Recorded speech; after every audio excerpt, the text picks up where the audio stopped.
بسم اللہ الرحمن الرحیم۔ پیارے دوستو، السلام علیکم ورحمۃ اللہ وبرکاتہ۔ حامان کون تھا؟ مصر کی تاریخ کا بدترین انسان، جو فرعون سے بھی زیادہ ظالم و جابر اور بدبخت انسان تھا، اور اسی بدبخت کی وجہ سے فرعون رب کائنات کی وحدانیت پر ایمان نہ لا سکا۔ فرعون کافر و مشرک مرا اور ہمیشہ ہمیشہ کے لیے جہنمی بن گیا۔ فرعون نے اسی بدبخت انسان کی وجہ سے بنی اسرائیل کے مسلمانوں پر طرح طرح کے ظلم و ستم کیے اور ان کا قتل عام کیا۔ حامان اور فرعون کی پہلی ملاقات کیسے ہوئی اور کہاں ہوئی؟ پیارے دوستو، آج کی ویڈیو میں حامان بدبخت کا واقعہ قرآن و حدیث کی روشنی میں ہم آپ کو بتائیں گے۔ محترم ناظرین، اللہ تبارک و تعالیٰ نے قرآن مجید میں 6 مقامات پر فرعون کے وزیر حامان کا ذکر فرمایا ہے۔ حامان کے بارے میں مفسرین نے لکھا ہے کہ حامان مصر کے وزیر کا ایک لقب ہوا کرتا تھا۔ جو کوئی بھی مصر کا وزیر مقرر ہوتا اس کو حامان کہا جاتا تھا۔ جیسا کہ مصر کے تمام بادشاہوں کو فرعون کہا جاتا ہے، اسی طرح ان بادشاہوں کے وزیروں کو حامان کہا جاتا تھا۔ اور بعض روایات میں آتا ہے کہ حامان اس مخصوص شخص کا نام ہے جو فرعون موسیٰ کا وزیر تھا اور جس کا ذکر اللہ تبارک و تعالیٰ نے قرآن مجید میں فرمایا ہے۔ دوستو، حامان مصر میں رہنے والا ایک عام باشندہ تھا اور فرعون اور حامان کی ملاقات اس وقت ہوئی جب فرعون مزدوری کی تلاش میں مصر کی طرف نکلا، تو ایک مقام پر فرعون اور حامان کی ملاقات ہوئی۔ یہ ملاقات دیکھتے ہی دیکھتے دوستی میں بدل گئی اور اس طرح یہ دونوں بدبخت ایک دوسرے کے پکے دوست بن گئے۔ فرعون وہ شخص تھا جس نے خدائی کا دعویٰ کیا تھا اور بنی اسرائیل پر بے حد ظلم ڈھائے۔ اللہ تبارک و تعالیٰ نے اس کی طرف موسیٰ علیہ السلام کو پیغمبر بنا کر بھیجا اور اس کام میں آپ کا ساتھ دینے کے لیے آپ کے سگے بھائی ہارون علیہ السلام کو بھی منصب نبوت پر فائز فرمایا۔ کہتے ہیں کہ فرعون کے باپ کا نام موسیٰ بن ریان تھا، اور بعض نے کہا ہے کہ فرعون کا نام موسیٰ بن ولید بن ریان تھا اور 400 برس اس کی عمر تھی۔ اپنی تمام عمر میں وہ کبھی بیمار نہ ہوا تھا، یہاں تک کہ کبھی اسے سر درد بھی نہ ہوا تھا، نہ ہی کوئی دشمن اس پر غالب ہوا تھا۔ فرعون اس لیے اسے کہتے ہیں کہ وہ مصر کا بادشاہ تھا اور مصر کے تمام بادشاہوں کو فرعون ہی کہا جاتا ہے۔ دوسری وجہ اس کی یہ بھی بیان کی گئی ہے کہ اس ملعون نے خدائی کا دعویٰ کیا تھا اور لوگوں کو کہتا تھا کہ مجھے سجدہ کرو، میں ہی تمہارا رب ہوں۔ جو سجدہ نہ کرتے اسے وہ ملعون قتل کروا دیتا۔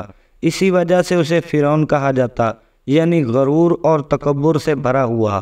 اس نے جب دعویٰ خدائی کیا تو اس کے بعد اللہ نے اسے مصائب میں مبتلا فرمایا، اور جب وہ کسی طور نہ مانا تو بالآخر اسے غرق نیل کیا۔ مذکور ہے کہ فرعون کی پیدائش بلخ میں ہوئی تھی اور وہاں سے سیاحت کے لیے نکلا اور بیوشرنا ایک شہر ہے وہاں تک آیا۔ وہاں اس کی ملاقات حامان بے ایمان سے ہوئی، جو کہ اس شہر کا ایک عام سا باشندہ تھا۔ اس نے فرعون سے پوچھا کہ تم کون ہو اور کہاں سے آئے ہو اور آگے کہاں جانا ہے؟ تب فرعون نے حامان کو اپنا نام اور مقام بتایا اور کہا میں شوق سیاحت پہ نکلا ہوں۔ تب حامان بولا کہ میں تمہارے ساتھ چلوں گا اور سیر کروں گا۔ چنانچہ دونوں ملعون وہاں سے اکٹھے چلے اور مصر میں پہنچے۔ اس وقت خربوزوں کا موسم تھا۔ پھر وہ دونوں بھوک کی وجہ سے ایک کھیت میں گئے اور خربوزوں والے سے کھانے کا سوال کیا۔ کھیت کے مالک نے کہا کہ میں ایک شرط پر تمہیں کھانے کو دوں گا، اگر تم میرے خربوزے شہر میں لے جا کر بیچ آؤ تو بدلے میں تمہیں کھانے کو بطور اجرت دوں گا۔ چنانچہ فرعون نے حامان کو وہیں چھوڑا اور خود گدھوں پر خربوزوں کے بورے لاد کر شہر چل دیا۔ جب وہ شہر کے دروازے پر پہنچا تو دروازے پر کھڑے پہرے داروں نے روک لیا اور پوچھا کہ ان بوروں میں کیا ہے؟ فرعون نے کہا خربوزے ہیں۔ پہرے داروں نے کہا ان میں سے کچھ خربوزے یہاں رکھ دو اور جاؤ۔ فرعون نے کہا یہ میرے مالک کے ہیں، اس نے مجھے بیچنے کے لیے دیے ہیں اور میں اس کا غلام ہوں۔ میں بنا اس کی اجازت کے یہ کسی کو مفت نہیں دے سکتا۔ پہرے داروں نے کہا اگر ایسا نہ کرو گے تو تمہیں ہرگز شہر میں داخل نہیں ہونے دیں گے۔ لہٰذا فرعون نے کوئی دوسری راہ نہ پائی تو ان میں سے چند خربوزے پہرے داروں کو بطور رشوت دیے اور شہر میں داخل ہوا۔ شہر میں بھی کچھ صورتحال ایسی ہی تھی۔ اندرون شہر گشت پر مامور سپاہیوں نے اسے روکا، اس کے اور اس کے مال کی بابت دریافت کیا۔ فرعون کے بتانے پر ان لوگوں نے فرعون سے رشوت کے طور پر خربوزے لیے، پھر جو مال بچا اسے بیچنے کے لیے مناسب جگہ تلاش کرنے لگا، لیکن کوئی دکاندار اسے اپنی دکان کے سامنے اپنا مال لگانے کی اجازت نہ دیتا۔ چنانچہ یہاں بھی کچھ خربوزے دیے اور ایک دکان کے آگے اپنا مال بیچنے بیٹھ گیا۔ دکانداروں نے کہا کہ یہاں لوگ زر باتی سے بھی پھل، سبزیاں، ترکاری وغیرہ خریدتے ہیں اور کچھ نقد بھی ساتھ نہیں رکھتے، یعنی چیز کے بدلے چیز لیتے ہیں، جبکہ فرعون نے سارے خربوزے مختلف چیزوں کے بدلے میں بیچ دیے اور مالک کے پاس پہنچا اور اس کو جو کچھ کمایا تھا دیا۔ اس کو کہا کہ یہ کام مجھے پسند نہیں اور واپس شہر کی طرف چل دیا۔ شہر پہنچ کر اس نے شاہ مصر کے سامنے ایک عرضی پیش کی جس میں اس نے کہا میں غریب الوطن ہوں، لہٰذا مجھے اپنے شہر میں رہنے کی اجازت دی جائے۔ اور بعض روایات میں مرکوز ہے کہ جب اس نے شہر میں یہ صورتحال دیکھی تو واپس مالک کے پاس جانے کی بجائے شہر میں ہی ایک قبرستان میں رک گیا۔ اسے وہاں رہتے ہوئے ابھی چند ہی دن ہوئے تھے کہ کچھ لوگ قبر نکالنے آ گئے۔ فرعون نے ان سے کہا کہ میں یہاں کا داروغہ ہوں، اگر تم یہاں قبر نکالنا چاہتے ہو تو پہلے مجھے سونے کا ایک سکہ دو، تب میں قبر نکالنے کی اجازت دوں گا۔ فرعون کی اس بات پر لوگ حیران ہوئے اور کہا کہ یہ کیسے ممکن ہے، یہاں چند دن پہلے تو ایسا کچھ نہیں تھا۔ فرعون نے کہا اب ایسا ہی ہوگا، میں اس قبرستان کا داروغہ ہوں، بس اب میری اجازت کے بغیر تم یہاں قبر نہیں نکال سکتے اور نہ ہی مردہ دفن کر سکتے ہو جب تک مجھے ایک سونے کا سکہ بطور خراج ادا نہ کرو گے۔ پھر مجبوراً ان لوگوں نے فرعون کو ایک سونے کا سکہ ادا کر کے قبر نکالی۔ اس کے بعد فرعون کا یہی طریقہ کار رہا کہ ہر مرنے والے کی قبر کے عوض ایک سونے کا سکہ وصول کرتا، اور بعض نے لکھا ہے کہ وہ مرنے والے کی حیثیت کے مطابق رقم وصول کرتا تھا۔ پھر ایک دفعہ شہر میں وبا پھیلی جس سے بہت زیادہ لوگ مرے، اور اس طرح فرعون کے پاس بہت سارا مال اکٹھا ہو گیا۔ ایک روایت سے ملتا ہے کہ ایک بار شہر کا وزیر مر گیا، اس کے ورثاء اسے تدفین کے لیے لے کر گئے تو فرعون نے پوچھا کون مرا ہے؟ ان لوگوں نے بتایا کہ شہر کا وزیر مرا ہے۔ فرعون نے جب ان سے رقم کا مطالبہ کیا تو وہ لوگ بڑے حیران ہوئے اور کہا کہ یہ کیسا قانون ہے؟ فرعون نے کہا میں اس قبرستان کا داروغہ ہوں اور ایک عرصہ سے یہیں رہ رہا ہوں، اور یہ خراج میں سب سے وصول کرتا ہوں۔ چنانچہ شہر کے لوگوں نے اس کی بات کی تائید کی اور کہا کہ ایسا ہی ہے، یہ تو کافی عرصہ سے یہیں پر رہتا ہے اور ہر مردے کی تدفین کے بدلے میں رقم وصول کرتا ہے۔ الغرض جب وزیر کے ورثاء نے یہ معاملہ دیکھا تو فرعون کو پکڑ کر شاہ مصر کے پاس لے گئے اور ساری تفصیل سے آگاہ کیا۔ پھر شاہ مصر نے فرعون سے پوچھا یہ سب کیا معاملہ ہے؟ تمہیں اس کام پر کس نے رکھا؟ تب فرعون نے شاہ مصر کو اپنی تمام آپ بیتی سنائی کہ وہ کیسے شہر میں آیا اور شہریوں نے اس سے کیا سلوک کیا، اور بعد میں نہایت ادب سے کہا کہ جب میں نے شہر کے یہ حالات دیکھے تو مجھے لگا کہ اس شہر میں کوئی قانون نہیں، جو جتنا طاقتور اور با اختیار ہے وہ اتنا ہی لوگوں کو لوٹ رہا ہے۔ میں غریب الوطن اور نہایت غریب آدمی تھا، میری قوت بازار میں بیٹھنے کی نہ تھی، اس لیے میں قبرستان میں ٹھہر گیا اور لوگوں سے قبروں کے عوض خراج وصول کرنے لگا۔ میرے اس کام پر کسی نے کوئی احتجاج نہ کیا، نہ شکایت کی، اور جو حالات شہر کے تھے لوگ شکایت لے کر جاتے تو جاتے کہاں، وہاں پر بھی انہیں رشوت دینا پڑتی، اس لیے لوگوں نے مجھے خراج دینا ہی ٹھیک سمجھا۔ چنانچہ شاہ مصر نے فرعون کی گفتگو سے اسے ایک دانا اور دور اندیش خیال کیا اور اسے پوچھا کہ کیا تم اس شہر کے حالات کو بہتر بنا سکتے ہو؟ اگر تمہیں اس کا اختیار دے دیا جائے۔ فرعون نے اس بات کی حامی بھر لی اور کہا اگر مجھے اختیار دے دیا جائے تو میں اس شہر مصر کو ان سارے فتنوں سے صاف کر دوں گا۔ پھر شاہ مصر نے مرنے والے وزیر کی جگہ فرعون کو مامور کر دیا اور تمام اختیارات فرعون کو دے دیے۔ چنانچہ فرعون نے مصر کا وزیر مقرر ہوتے ہی حامان کو اپنے شہر میں بلوا لیا اور اسے اپنا ساتھی مقرر کیا۔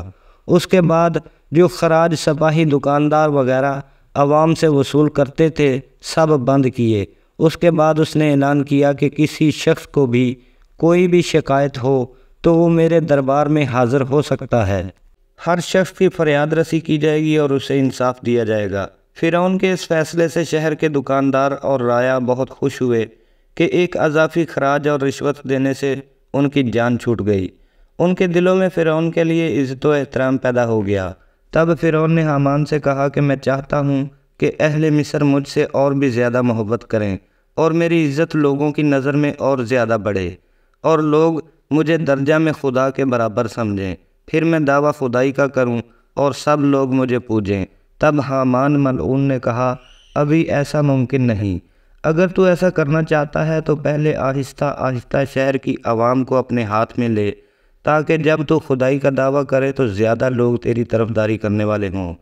پھر فرعون ملعون نے کہا کہ کیا تدبیر ہو سکتی ہے، کیونکہ شہر کے سب لوگ ابھی تک یوسف بن یعقوب علیہ السلام کے دین پر مستحکم ہیں۔ میں کس طرح انہیں اس طرف لاؤں؟ چنانچہ انہوں نے اس کے لیے ایک تدبیر سوچی۔ پس فرعون شاہ مصر کے پاس گیا اور کہا میں چاہتا ہوں کہ رعایا پر یہ 1 سال کا ٹیکس جو ان کے مال پر وصول کیا جاتا ہے معاف کر دیا جائے، اور وہ 1 سال کا ٹیکس جتنا بنتا ہے وہ میں شاہی خزانے میں جمع کرنے کو تیار ہوں۔ بادشاہ فرعون کی حکمت و دانائی اور امور وزارت سے بہت خوش تھا، لہٰذا بادشاہ نے کہا کہ میں نہیں چاہتا کہ تمہارا نقصان ہو اور میرا نفع ہو، جبکہ 1 سال کا ٹیکس تمہاری طرف سے رعایا پر معاف کرتا ہوں۔ فرعون نے کہا عالیجا میں نہیں چاہتا کہ شاہی خزانے میں کوئی کمی ہو، تو اس لیے 1 سال کا ٹیکس شاہی خزانے میں جمع کروا دوں گا۔ پس بادشاہ کم علم اور کم فہم تھا۔ 1 سال کا ٹیکس عوام سے نہ لیا اور کہا جو تمہارا دل چاہے ویسا کرو۔ تب فرعون نے تمام خزانچیوں کو بلا کر پوچھا کہ مصر کا ٹیکس 1 سال میں عوام سے کتنا وصول کیا جاتا ہے؟ انہوں نے بتایا اتنا ہوتا ہے۔ پھر فرعون نے اتنا روپیہ حامان کے ہاتھ شاہی خزانے میں جمع کروا دیا۔ اس کے بعد سارے شہر میں منادی کروا دی کہ اس سال کا ٹیکس ہماری طرف سے عوام پر معاف کر دیا گیا ہے اور ہم نے اتنا ٹیکس اپنی طرف سے شاہی خزانے میں جمع کروا دیا ہے۔ اس کے علاوہ 2 برس کا ٹیکس معاف کرنے کی عرضی شاہ مصر کو پیش کی ہے، سو وہ بھی قبول ہوئی۔ اب 3 برس تک عوام سے کوئی ٹیکس وصول نہیں کیا جائے گا۔ جب عوام نے یہ منادی سنی تو عوام بہت خوش ہوئی اور سب امیر و غریب نے فرعون کی ترقی کے لیے دعا مانگی اور خدا کا شکر بجا لائے۔ اس طرح عوام الناس میں فرعون کی نیکی اور فراخ دلی کی شہرت ہونے لگی اور عوام کی نظر میں فرعون کی عزت اور قدر و منزلت بڑھی۔ 3 سال کا ٹیکس معاف ہونے کی وجہ سے مصر کی عوام کو فراغت ہوئی۔ کچھ عرصہ بعد شاہ مصر مر گیا اور کوئی اس کا والی وارث نہ تھا جو تخت پر بیٹھتا اور امور سلطنت کو سنبھالتا۔ پھر بادشاہ کو دفنانے کے بعد 3 روز تک تعزیت کی اور چوتھے روز تمام شہر کے لوگ، قاضی، مفتی، عالم، امیر و غریب سب کے سب دربار میں حاضر ہوئے اور غور و فکر کرنے لگے کہ اب تخت شاہی پر کون بیٹھے گا، کیونکہ بنا بادشاہ کے ملک ایسے ہی ہوتا ہے جیسے بلا چرواہے کے ریوڑ۔ کیونکہ لوگ فرعون کی نیکی سے متاثر ہوئے تھے کہ اس نے 3 برس کا ٹیکس عوام پر معاف کر دیا تھا اور وہ سارا ٹیکس اپنی طرف سے شاہی خزانے میں جمع کروایا تھا، علاوہ اس کے رشوت خوروں پر بھی کنٹرول کیا تھا۔ ان سب وجوہات سے لوگ فرعون کو اپنا خیرخواہ سمجھتے تھے، اس لیے سب نے اتفاق کیا اور فرعون مردود کو تخت پر بٹھا دیا۔ جب یہ ملعون مصر کا بادشاہ بنا تو اس نے حامان کو اپنا وزیر منتخب کیا، کیونکہ اسی کی تدبیر اور مشورے سے فرعون تخت شاہی تک پہنچا تھا۔ پھر وہ حامان سے کہنے لگا کہ اب ملک مصر ہمارے ہاتھ آیا اور ہم یہاں کے بادشاہ ہوئے۔ اب ہمیں کوئی ایسی تدبیر کرنی چاہیے کہ عوام مجھ کو خدا کہے، میری پوجا کرے، میں معبود بن جاؤں اور لوگ مجھے سجدہ کریں۔ پھر حامان ملعون نے یہ صلاح دی کہ سب سے پہلے ملک مصر میں یہ حکم جاری کرنا چاہیے کہ جتنے بھی علماء اکرام ہیں ہماری حکومت میں کوئی تعلیم نہ دے، درس و تدریس بند کر دیے جائیں، جس سے آہستہ آہستہ لوگ اپنے دین سے دور ہوتے جائیں گے، اور جو آئندہ آنے والی نسل ہوگی وہ سب بے علم اور جاہل ہوں گے۔ اس طرح آہستہ آہستہ سب اپنے دین سے بے خبر ہو جائیں گے اور کوئی علم ان کو اپنے دین کا نہ ہوگا۔ حامان کے کہنے پر فرعون نے یہ حکم سارے ملک میں جاری کروا دیا، اور ساتھ ہی یہ بھی کہا گیا کہ جو کوئی علم دین سیکھتا یا سکھاتا دیکھا گیا اسے قتل کر دیا جائے گا۔ اس طرح سارے ملک میں دین کا باب بند کروا دیا گیا۔ چنانچہ سب نے اس خوف سے لکھنا پڑھنا چھوڑ دیا، اور علماء میں سے جنہوں نے اس بات سے انکار کیا انہیں فرعون نے قتل کروا دیا۔ نتیجہ یہ ہوا کہ تھوڑی ہی مدت میں تمام عوام جاہل بن گئی اور دین مذہب سے کوسوں دور ہو گئے، معبود برحق کو بھلا کر مثل جانور ہو گئے۔ اس وقت مصر میں دو قومیں آباد تھیں، ایک قبطی اور دوسری بنی اسرائیل۔ قبطی قوم قدیم قوم مصری تھے جو حضرت یوسف علیہ السلام سے پہلے ہی مصر میں آباد تھے، اور بنی اسرائیل حضرت یعقوب علیہ السلام کی اولاد میں سے تھے، جبکہ حضرت یعقوب علیہ السلام کا ایک لقب اسرائیل بھی تھا۔ اسی وجہ سے آپ علیہ السلام کی اولاد کو بنی اسرائیل کہا جاتا ہے۔ جب لوگ مکمل طور پر جاہل ہو گئے تو حامان نے فرعون کو مشورہ دیا کہ اب ان لوگوں کو بت پرستی کی طرف بلاؤ۔ پھر فرعون نے لوگوں کو بت پرستی پر لگا دیا۔ قبطی قوم جو بت پرستی پر راغب ہو گئی اور فرعون کی باتوں پر عمل کرنے لگی، لیکن بنی اسرائیل قوم ابھی بھی حضرت یوسف علیہ السلام کے دین پر قائم تھے، سو انہوں نے بت پرستی سے صاف انکار کر دیا۔ پھر فرعون ملعون ان پر زیادتی کرتا اور قبطی قوم کو خوب نوازتا، اور قوم بنی اسرائیل کو ان کے خادموں میں رکھتا۔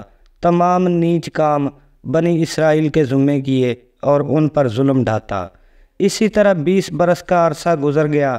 اس کے بعد فرعون لعین نے لوگوں کو پکارا اور کہا کہ میں تمہارا رب ہوں، یعنی ان سب بتوں میں سب سے بڑا خدا میں ہوں، مجھے سجدہ کرو اور معبود جانو، میری پرستش کرو۔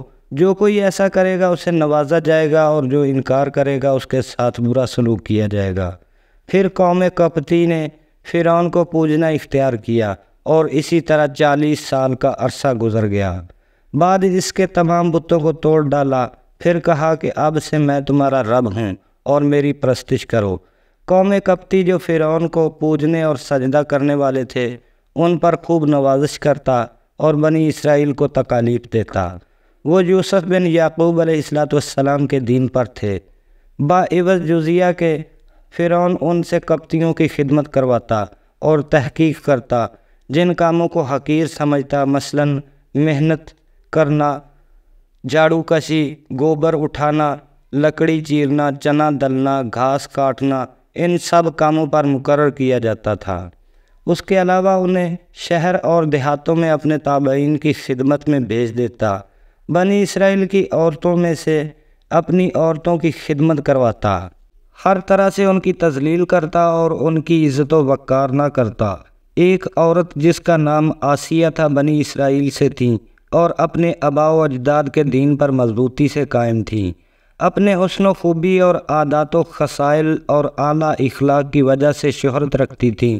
انہیں فرعون نے اپنے نکاح میں رکھا تھا، اور بعضوں نے لکھا ہے کہ فرعون نے انہیں اپنی عقیدت مند سمجھ کر عزت کے ساتھ اپنے محل میں رکھا ہوا تھا، مگر وہ اپنے دین میں مضبوط تھیں اور کوئی کام خلاف شریعت نہ کرتی۔